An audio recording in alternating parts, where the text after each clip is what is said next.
Hello दोस्तों, the web design में आप लोगों का स्वागत है। दोस्तों, आज हम आप लोगों को HTML ट्यूटोरियल में HTML के आई फ्रेम टैग के बारे में बताएंगे और इसका प्रैक्टिकल करके भी देखेंगे, जिससे कि इसे बेस्ट तरीके से समझा जा सके। दोस्तों, आई फ्रेम टैग वो टैग होता है जिसे इनलाइन फ्रेम भी बोला जाता है। दोस्तों, आई फ्रेम टैग के द्वारा एक HTML पेज में दूसरे HTML पेज को व्यू किया जाता है। दोस्तों, अगर हमारे पास मल्टीपल वेब पेज बने हुए हैं और अगर हम चाहते हैं कि एक वेब पेज के अंदर दूसरे वेब पेज को दिखाना है, तो वहां पर हम आई फ्रेम HTML के आई फ्रेम टैग का यूज कर सकते हैं। दोस्तों, आई फ्रेम टैग एक कंटेनर टैग होता है जिसे ओपन किया जाता है और क्लोज किया जाता है। दोस्तों, आई फ्रेम टैग के कुछ एट्रीब्यूट होते हैं, जैसे सोर्स। इसके अंदर उस पेज का नाम लिखा जाता है जिस पेज को आई फ्रेम टैग के अंदर व्यू करना है। विड्थ और हाइट। दोस्तों, इन एट्रीब्यूट के द्वारा आई फ्रेम टैग की विड्थ और हाइट को फिक्स किया जाता है। दोस्तों, आई फ्रेम टैग को और अच्छे तरीके से समझने के लिए और बेस्ट तरीके से समझने के लिए कोडिंग पेज पर चलते हैं। दोस्तों, यहाँ पर हम देखेंगे ये एक HTML पेज बना हुआ है।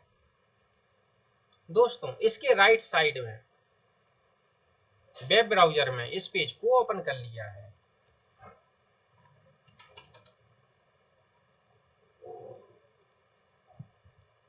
दोस्तों, इस HTML पेज में आई फ्रेम टैग को यूज करके देखेंगे। सबसे पहले आई फ्रेम टैग को लिखेंगे।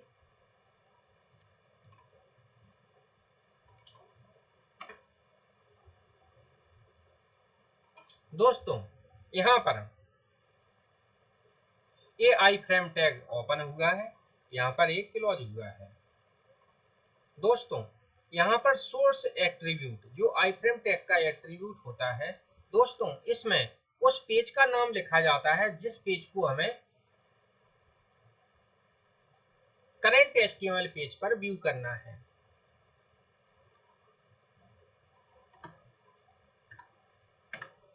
दोस्तों, यहाँ पर बिर्थ के द्वारा ये फिक्स किया जाता है कि आई फ्रेम की बिर्थ कितनी रखनी है। यहाँ पर 500 दे दी। यहाँ पर दोस्तों 500 पिक्सल बिर्थ को फिक्स कर दिया। हाइट। दोस्तों, यहाँ पर हाइट को फिक्स करेंगे। दोस्तों, आई फ्रेम टैग की हाइट को 400 पिक्सल फिक्स कर दिया।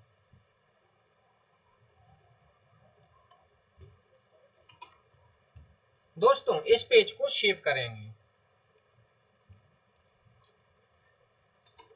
दोस्तों, सोर्स एट्रीब्यूट के अंदर उस पेज का नाम लिखेंगे जिस पेज को हमें आई फ्रेम टैग के अंदर दिखाना है। दोस्तों, यहाँ पर हम देखेंगे हमारे पास दो पेज बने हुए हैं। एक तो HTML पेज बना है, इंडेक्स पेज, और दूसरा टेक्स्ट पेज बना हुआ है। यहाँ पर हम इंडेक्स पेज के अंदर टेक्स्ट पेज को आई फ्रेम टैग के द्वारा व्यू करेंगे। दोबारा कोडिंग सेक्शन पर चलेंगे। यहाँ पर टेक्स्ट HTML पेज का नाम लिखेंगे।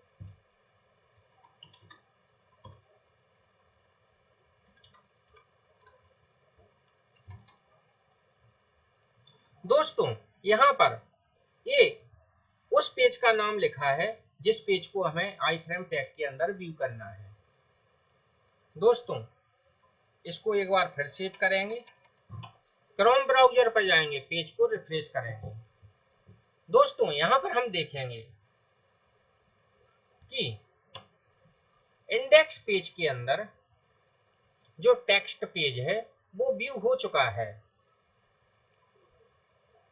दोस्तों, यहाँ पर आई फ्रेम की विड्थ को थोड़ा कम करेंगे।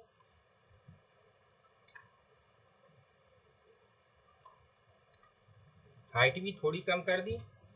पेज को सेव करेंगे, वेब ब्राउज़र को रिफ्रेश करेंगे। तो दोस्तों यहाँ पर हम देखेंगे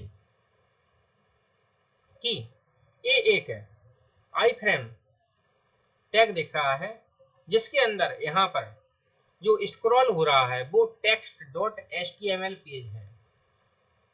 दोस्तों इस तरह से हम आई फ्रेम टैग के द्वारा किसी भी करंट HTML पेज में किसी दूसरे HTML पेज को शो कर सकते हैं। दोस्तों यहाँ पर आई फ्रेम टैग का बॉर्डर क्रिएट करने के लिए CSS का यूज करेंगे, स्टाइल लगाएंगे।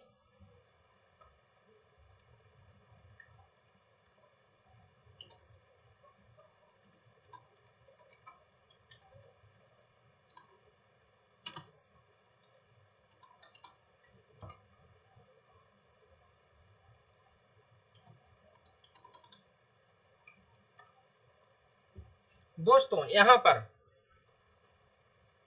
आई फ्रेम टैग के बॉर्डर को 3 पिक्सल दिया है, उसे सॉलिड किया है और उसका कलर रेड किया है। इस पेज को सेव करेंगे, वेब ब्राउज़र को रिफ्रेश करेंगे। तो दोस्तों यहाँ पर हम देखेंगे कि जो हमारा आई फ्रेम टैग है उसका बॉर्डर भी आ चुका है। दोस्तों अगर हम आई फ्रेम टैग के अंदर किसी वेबसाइट को ओपन करना चाहते हैं, जो आपकी वेबसाइट कोई लाइव चल रही है, तो उसके लिए क्या करेंगे, उस वेबसाइट का URL लेंगे। जैसे एक वेबसाइट है, इस URL को कॉपी कर किया और उसे सोर्स कोड की जगह पर लिख देंगे।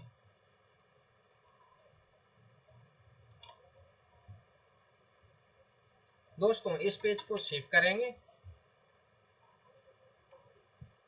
HTML पेज को रिफ्रेश करेंगे। दोस्तों तो हम यहाँ पर देखेंगे कि जो वेब ब्राउज़र में आई फ्रेम टैग दिख रहा है उसके अंदर लाइव वेबसाइट ओपन हो चुकी है, जिसे हम स्क्रॉल कर सकते हैं। तो दोस्तों इस तरह से हम आई फ्रेम टैग के द्वारा किसी भी एक करंट HTML पेज में दूसरी HTML पेज को व्यू कर सकते हैं।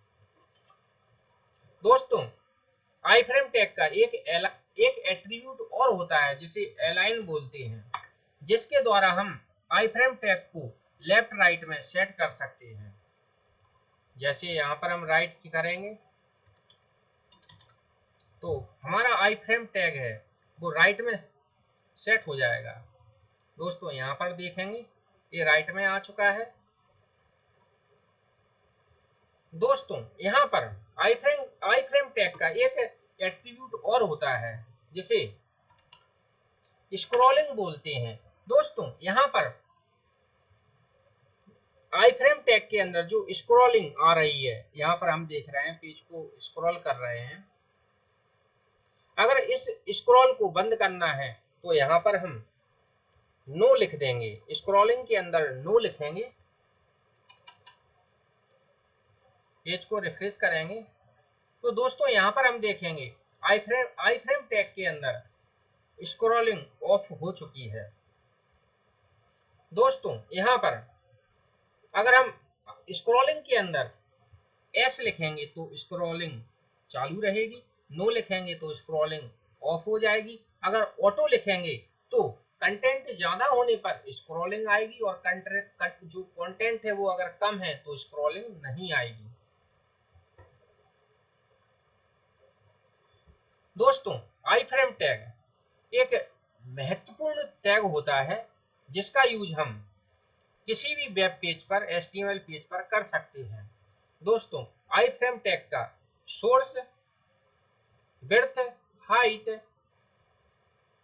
अलाइन, स्क्रॉलिंग ये एक एट्रीब्यूट होते हैं जिनके द्वारा हम आई फ्रेम टैग को कंट्रोल करते हैं कि उसकी विड्थ क्या रखनी है, उसकी हाइट क्या रखनी है, सोर्स कोड के अंदर किस पेज को कनेक्ट करना है।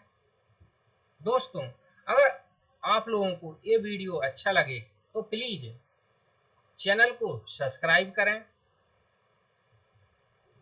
वीडियो को लाइक करें, जिससे कि नए आने वाले वीडियो के नोटिफिकेशन आप लोगों तक पहुंच सकें। दोस्तों, अगर आप लोग HTML के बारे में और जानना चाहते हैं और सीखना चाहते हैं तो आप हमारे चैनल पर आकर HTML वीडियो देख सकते हैं, जिससे कि आप HTML बेस्ट तरीके से सीख सकते हैं। दोस्तों, आप लोगों का वीडियो देखने के लिए बहुत बहुत धन्यवाद।